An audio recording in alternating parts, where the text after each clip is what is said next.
పరిశుద్ధాత్మ దత్తపుత్రాత్మ ఎందుకయ్యాడు తెలుసా? పరిశుద్ధాత్మ దత్తపుత్రుడు ఎలా అయ్యాడు, ఎందుకు అయ్యాడు? కనుక దేవుని కుమారుడని యేసు ప్రభువును నమ్మడమే ఏమండి ఆజ్ఞను గైకొనడం. జనులు ఎంత బెస్ట్ ఐడియా ఇచ్చారనంటే, తన రాజుగా ఉన్నటువంటి అధికారాన్ని పోయేలాగా, అప్పటి వరకు రాని దురాత్మ వచ్చేలాగా ఇంత బెస్ట్ ఐడియా ఇచ్చారనమాట సౌలు జీవితంలో. సౌలు మర్చిపోలేడు అంత బెస్ట్ ఐడియా జనుల ద్వారా వచ్చింది. ఏమండి ఈ ఆజ్ఞనే అతిక్రమించేలా అడ్వైజ్ ఇచ్చారు. దానికి పర్యవసానంగా ఎంత అంటే తన జీవితంలో నెమ్మది లేకుండా పోయింది సౌలుకి. గనుక మనము దేవుని ఆజ్ఞలను నెరవేర్చే విషయంలో అడ్వైజులు ఇచ్చే వాళ్ళ పట్ల కూడా మనం జాగ్రత్త ఉండాలి.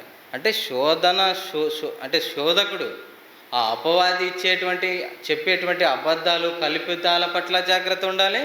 అడ్వైజులు ఇస్తున్నాడు కదా అనేసి అన్నీ నమ్మేసి మనం పోయినా ప్రాబ్లమే. మనకు దేవుని ఆజ్ఞనే ప్రాముఖ్యంగా గుర్తుండిపోవాలన్నమాట. కాబట్టి మనం ఆలోచిస్తూ ఉంటే ఈ ఆజ్ఞలన్నిటి పట్ల ఈ ఇశ్రాయేలీయులకి ఇమ్మీడియట్గా రియాక్షన్ జరిగింది. దాని పట్ల వాళ్ళు శిక్షలు అనుభవించుకుంటూ వచ్చారు. అంటే ఇవన్నీ కూడా దేవుడు అందుకనే రోమపత్రికలు అంటున్నాడు 3వ అధ్యాయం 23వ వచనంలో, ఏ భేదమును లేదు, అందరూ పాపము చేసి. అందరూ అంటే ఎవరు? అందులో ప్రవక్తలు కూడా ఉన్నారు, యాజకులు కూడా ఉన్నారు, యూదులు మేము దేవుని చేత ఏర్పరచబడిన వాళ్ళమని ఇశ్రాయేలీయులు చెప్పుకున్నటువంటి వారు కూడా ఉన్నారు. అందరూ పాపము చేసి దేవుడు అనుగ్రహించి మహిమను పొందలేకపోతున్నారు అంటున్నాడు. అంటే మరి ఇచ్చినటువంటి ఆజ్ఞలు వాళ్ళు నెరవేర్చలేదు అని అంటే దాని అర్థం ఏంటి? ఏమండి ఇచ్చినటువంటి ఆజ్ఞలను నెరవేర్చలేదంటే దాని అర్థం ఏంటి? ఒకసారి మనం ఆలోచిస్తూ ఉంటే దానియేలు గ్రంథంలో కూడా ఒక మాట చూసుకొని ముందుకు వెళ్ళిపోదాం. దానియేలు గ్రంథంలో దానియేలు ఒక మాట అంటున్నాడు. 9వ అధ్యాయము 8వ వచనం నుంచి 10 వచనాల వరకు చదువుకుందాం.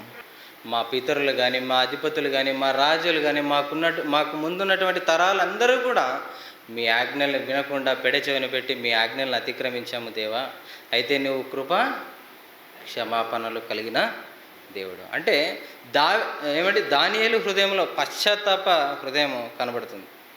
గనుక మనం ఆలోచిస్తూ ఉంటే ఇవన్నీ కూడా ఇశ్రాయేలీయులు నెరవేర్చకపోయేసరికి వారికి ఎలా కనబడ్డాయంటే ఈ ఆజ్ఞలు చాలా భారమైనవిగా కనబడ్డాయి.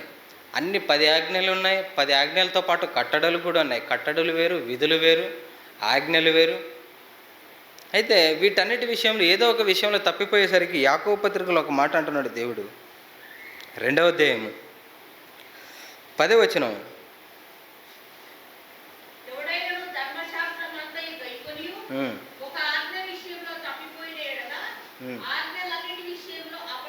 చాలు చూసారా?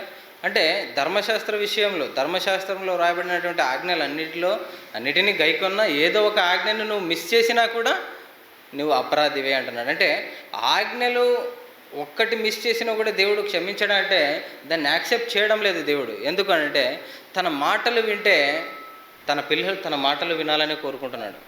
అంటే ఏమాత్రం కూడా ఎక్సెప్షన్స్ ఏమీ లేవు. గనుక ఆజ్ఞను అతిక్రమించినందుకు వాళ్ళు అలా నాశనం అయిపోయారు. మనకు కూడా ఆజ్ఞలు ఇచ్చాడు. ఆ ఆజ్ఞ ఏంటంటే ఈ యోహాను పత్రిక మొదటి పత్రిక మొత్తం చదివితే మనకు వచ్చే ఒక్క మాటలో సమాధానం ఏంటంటే నిన్ను వలే. ఈ పత్రిక సమ్మరైజ్ చేసి ఒక్క మాటలో చెప్పాలంటే నిన్ను వలే ఇప్పటివరకు. ఏమండి ఇప్పుడు యేసుక్రీస్తును దేవుని కుమారుడని నమ్మడం ఆజ్ఞనా కాదా చెప్పండి? యేసుక్రీస్తును దేవుని కుమారుడని నమ్మడం ఆజ్ఞనా కాదా? 2వ కీర్తనలో ఏమన్నాడు? కుమారుని ముద్దు పెట్టుకొనుడి అన్నాడు. లేని ఎడల ఆయన కోపించనంటే శిక్ష కూడా చెప్పేశాడు అప్పుడే. దేవుని ఉగ్రత. కనుక దేవుని కుమారుడని యేసు ప్రభువును నమ్మడమే ఏమండి ఆజ్ఞను గైకొనడం. మనం దాన్ని పాటించాలి, దాన్ని గైకొనాలి.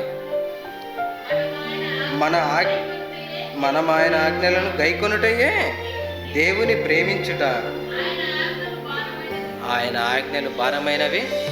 చూసారా, దేవుని ఆజ్ఞలు భారమైనవి కాదు, ఇశ్రాయేలీలకు ఇచ్చినటువంటి ఆజ్ఞలు లాంటివి కాదు. మనకి అన్నిటినీ జయించగలిగేటువంటి శక్తిని మనకిచ్చాడు. ఎలా? ఆజ్ఞలు గైకొనడం సాధ్యమేనా అంటే సాధ్యమే. ఎలా? తన కుమారుని ఆత్మను మనకు ఇచ్చేశాడు. పరిశుద్ధాత్మ దత్తపుత్రాత్మ ఎందుకయ్యాడు తెలుసా? పరిశుద్ధాత్మ దత్తపుత్రుడు ఎలా అయ్యాడు? ఎందుకు అయ్యాడు?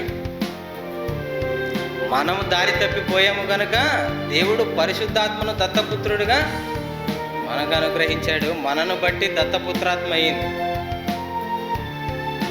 మరలా మనం దారి తప్పిపోతే, ఆయన ఆజ్ఞల్ని విడిచిపెట్టి మరలా పోదు, ఏమండి, మనకిష్టమైన త్రోవకు తొలగిపోతే మరలా దేవుని ఉగ్రత వస్తుంది. కనుక ఆజ్ఞ అతిక్రమమే పాపం.